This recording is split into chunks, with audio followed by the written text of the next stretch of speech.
Okay, everybody, back with a brand new Cabral HouseCall. Always excited to get into our weekend Cabral concept shows. This week, like every Saturday and Sunday show, we'll be answering about 5 questions from the community.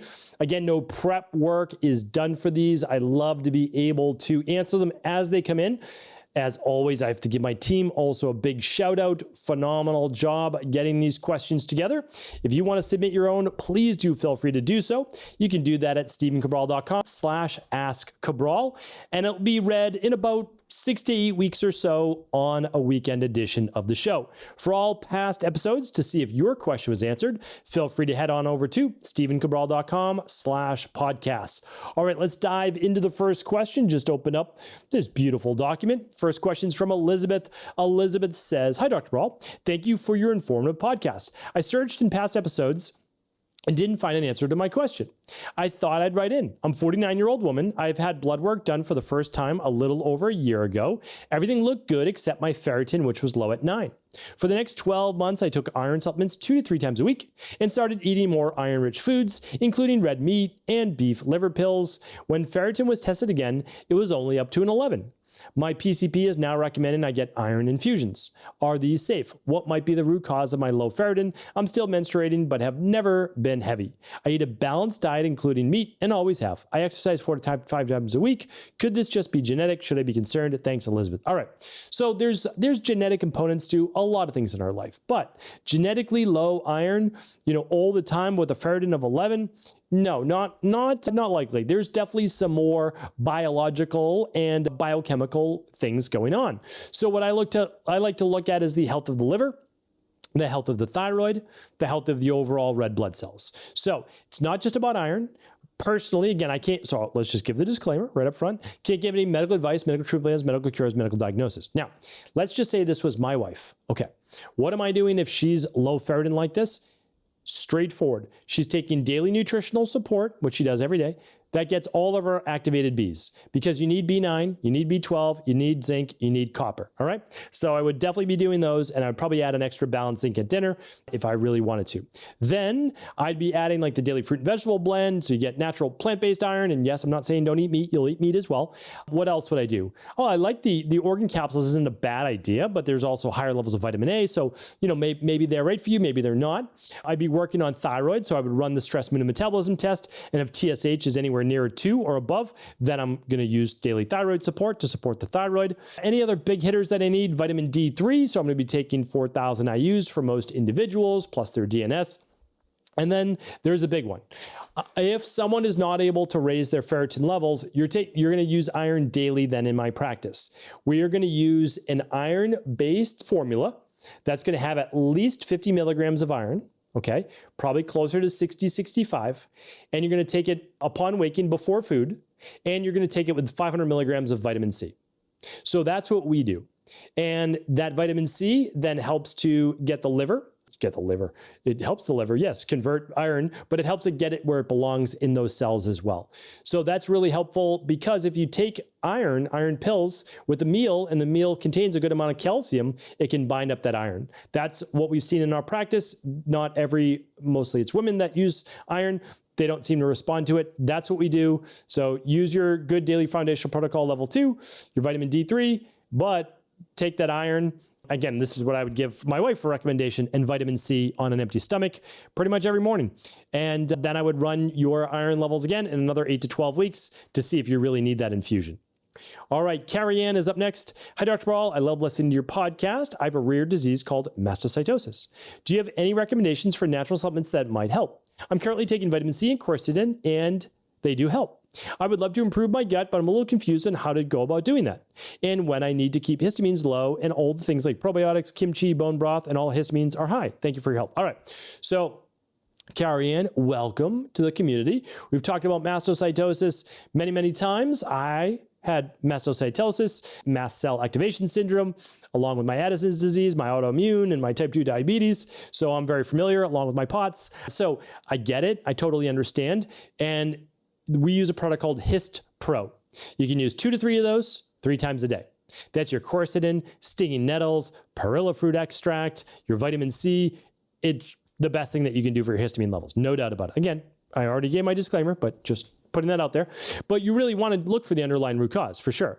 And yes, if you do, well, so the best thing that you can do is run the big 5 labs. That's the best thing you can do to figure out what your underlying root causes are. There's no doubt about that. If you can't do that, run what's called the vitamin tox test, AKA the starter kit. Those are at stephencabral.com/shop. Takes you over to EcoLife. Again, you don't have to run it with our practice. You can run it with an integrative health practitioner, level 2 or level 3. Happy for you to do that. And then if they do find gut-based issues or high cortisol or whatever it might be, we'll fix the gut. Yes, you won't be using the things that you just spoke about, but that's already part of our sensitive gut guide diet that comes with the CBO protocol. So everything is mapped out for you, exactly how to do it. Let's say you don't want to run labs. Let's say you don't want to work with a health coach. You want to do it yourself? No problem. I have a whole gut healing protocol course at stephencabral.com/courses, and you can check that out as well. There's one on thyroid. There's one on female hormones. There's a free one on detox. There's a free one on weight loss, body transformation that comes along with your purchase of MetaVolve. So it's all there. There's something literally for everybody. And then, of course, there's a lot of free podcasts too at stephencabral.com/podcasts. All right, Darren's up next. Darren says, good day, Dr. Cabral. I recently got diagnosed with folliculitis. Some people call it folliculitis. Call it whatever you want. And eczema by a dermatologist who stated it was spurred by my skin reactions to my many sauna sessions and regular dry brushing. Unfortunately, because I enjoy both. I abhorred the idea, but the doctor recommended doxycycline antibiotics and muproricin, topical cream, which did stem the constant itchiness, redness, flaking. I've noticed side effects from the medication. I've noticed no noticeable side effects of medication. What do you suggest I use post-medication to ensure a healthy gut and it reoccurring? I was thinking maybe the clean gut probiotic or the daily detox. Keep up the good work. All right. So always happy to help. When you're taking antibiotics, my recommendation that I do with my own family in my private practice, done it now for more than a decade, you use something called the healthy gut support. It heals and seals up that gut wall because you can get leaky gut from taking antibiotics. That's well documented. So that contains the aloe vera, the marshmallow root, the N-acetylglucosamine, the L-glutamine, and the zinc carnosine. So it's everything clinically proven to help you heal and seal the gut wall. So healthy gut support, anybody can use it. I use it on a daily basis because I love the product. And then use the clean gut probiotic, the probiotic that we were just speaking about. Do both of those for 4 to 8 weeks. That's the minimum when you were taking antibiotics. So hopefully that's helpful. You wrote in about 6 weeks ago, 7 weeks ago. If you need same day answers, always write into cabralsupportgroup.com. All right. Okay. So I think that answered your question, but if anybody gets folliculitis in the future or mastocytosis, or remember, I've got lots of podcasts. This is episode 3,452, I believe. So you can search all previous 3,451 podcasts at stephencabral.com/podcasts. Literally in the search box, you could just write antibiotics and it will show you all the shows on antibiotics and what to do if you're taking antibiotics, if you need to. If you have folliculitis, I've got podcasts on that. What to do if you have folliculitis so you don't have to take antibiotics. So again, without giving medical advice, I give you all of my natural and integrative health-based remedies, which really do work and really are backed by science. So for example, with folliculitis, we would say, okay, using a dry brush, have you cleaned it lately? Or are you using a copper dry brush, which isn't going to hold all the bacteria, yeast, microbes, etc.? Have you used coconut oil? So you use apple cider vinegar wherever the folliculitis is. And then you could use caprylic acid, which is in coconut oil, to help, kill a lot of that folliculitis. I had awful folliculitis way back in the day, way back in the day, because I was using an antibacterial soap, all sorts of different things. And eczema is totally separate. It's usually food sensitivity based, but lots of shows on that too. All right. Darren's up next. Darren says, good day, Dr. Cabral. It's me again. I asked this a month ago, but never got a response. Maybe question got lost or your team pulled it, given it can be perceived as controversial. I appreciate your Mindset and Motivation Monday shows and all the teachings from Dispenza, etc., about not stressing, but focusing and living in the moment. However, how does one adhere to those practices if they were living in, say, a conflict zone where things are beyond their control, like Congo, Palestine, or Sudan, where food isn't guaranteed, but constant attacks are? I get if you choose not to answer on air, keep up the good work. All right, well, I answer every question on air, so I'm happy to read yours.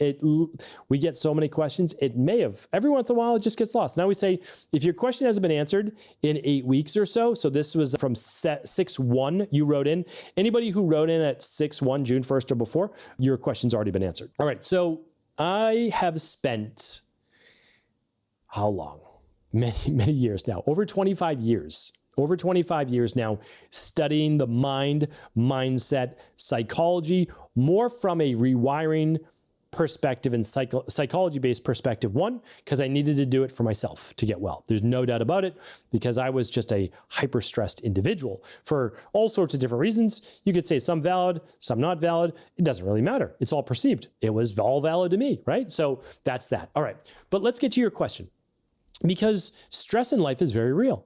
Especially if you live in a war or conflict zone. You can't deny that, right? Why? Because you need to also take responsibility for you and your family. So it would be irresponsible not to think about taking a safe path to work or the store, or doing whatever measures that most of us don't even think about and take for granted. So I do understand that. However, once you've thought about everything that you can control, that's within your control, you do need to release the worry, because worrying is basically focusing your mind on the most negative aspects of life and everything that could go wrong. And when you are focused intently on everything that could go wrong, you are more drawn to it. Your actions lead you more towards things that could go wrong or might be negative in life. We can't control everything about life. I don't think that at all. I work with many people that seem to live a pretty healthy life and they have cancer. And so like, did that person ask for cancer? No. So what can they control? Okay, well, here's what we need to do. The person's going to have a new scan in 12 weeks. Okay, are we going to worry every day about what that new scan is going to do? No. We're going to release that, because there's nothing we can do about it. But what we are going to think about is, what can we do now in this present moment today? Because we can't worry about tomorrow, because when we wake up tomorrow, it's today. All we can really do is plan for tomorrow, not worry, plan for tomorrow, but live for today. And living for today means, if you are in that conflict zone, loving your family, being grateful for your relationships, grateful for what you do have, grateful for your health, like grateful for all of the things right now. And as you build up that gratitude and understand that it could be worse, that is what makes life worth living. And that's where a lot of growth comes from.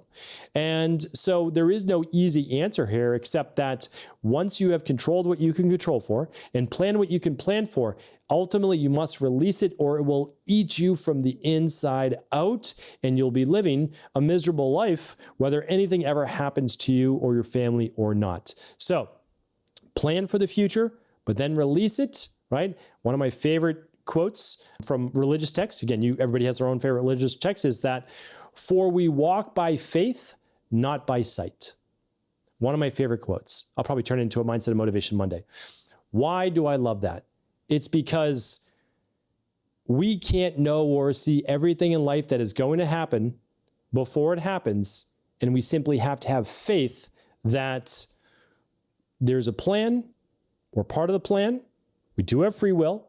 We are able to make choices. Let's make our best choices possible for us and the people we serve. All right, Sheena is up next. Hi, Dr. C. Hope you are well. After doing a food sensitivity test, my results showed I'm allergic to cow's milk dairy, which I already knew for years, because every time I eat it, like clockwork, 2 to 3 days later, I break out really bad acne. And even though it only takes 2 to 3 days for it to happen, it takes me at least 4 weeks for it to clear up. My question is, would it be helpful if I were to take lactate or dairy intolerance pill? It seems that most of these pills help with gas and bloating, which I don't get. I just get really bad acne, but was hoping that I could take this before eating a meal that I'm not 100% sure about to prevent the breakouts. If not lactate, is there a pill you could recommend that could help? Thank you so much for answering my question and for being my health guru. Always happy to help, Sheena. So it's a great question, and this is like the perfect example. Like, Sheena gets it. The food sensitivity test does not test for gas and bloating. If a food shows up high and you don't get gas and bloating from it, that's because there's no correlation to digestion. It's not a lot. If you show up on a food, but you do get gas and bloating from that, it's not a digestive issue. Remember, the food sensitivity test for immunological issues. The immune system, specifically IgG, in this case, immunoglobulin G, which can react a day to 3 days later, reacting to a food that then creates inflammation. In Sheena's case, what does it cause? Acne. Some people, headaches, migraines, joint pain, and other things. That's why the food sensitivity test, again, you can find that at stephencabral.com/shop, is an amazing lab that I run with my daughters each year, run with my wife. I run it. It's a great lab to take to find out what might be causing your breakouts or inflammation or headaches or whatever it might be. Okay, so Lactate will have no effect on it because lactate is an enzyme. The enzyme does help with gas and bloating. So we have a product called gluten and dairy support, and it works great. It helps with gas and bloating from gluten and dairy and also beans. So it works great for that, but not a protein issue, right? Not a protein breakdown. What would be more helpful? Okay, digestive enzymes can help. There's bromelain and papain in there. So you can take 2 of the daily digestive enzymes with that meal, but you could use the universal binder. The universal binder might be able to help you bind up some of the casein-based proteins and other things that might inflame the immune system. At the same time, what you'll want to do, you might do an intermittent fast that next day. You might do a sauna to sweat out a lot of toxins from the body better. You might, if you're not already doing quarterly functional medicine detoxes to help the liver better process toxins and inflammation, great. And what was the one more that I wanted to give you as well? If you haven't healed and sealed your gut wall, using the healthy gut support and something like the Clean Gut Probiotic for 4 to 8 weeks that we gave earlier today as a recommendation, that could also be a great recommendation. So yours could be a hormonal imbalance that caused by the dairy, or it could just be an inflammatory based reaction from the dairy. And many people get that, so you're not alone. So I found the universal binder to be helpful. I found a little bit of fast the next day to be helpful. Check out our 1-day reset diet. And then doing your quarterly detoxes to empty the rain barrel. And then that last one, which keeps slipping my mind, of doing, well, whatever I shared with you just a minute or two ago is usually my final recommendation there. And all of those things, the healthy gut support and the Clean Gut Probiotic. Yeah, just to make sure that gut wall is sealed up so you have less of those protein amino acids coming into your bloodstream. All right, hopefully this was helpful. Thank you everybody for tuning in to another Cabral House Call. And I'll be back tomorrow answering more of our community questions. Thanks so much for tuning into today's show. Before you go, don't forget to hit that subscribe button. I want to make sure that you're getting our daily content, not missing out on anything functional medicine, wellness, weight gain, weight loss, anti-aging, living longer, stronger, and all of the most cutting-edge research. And if there's any topics you want to hear, feel free to leave them in the comments below. Take care.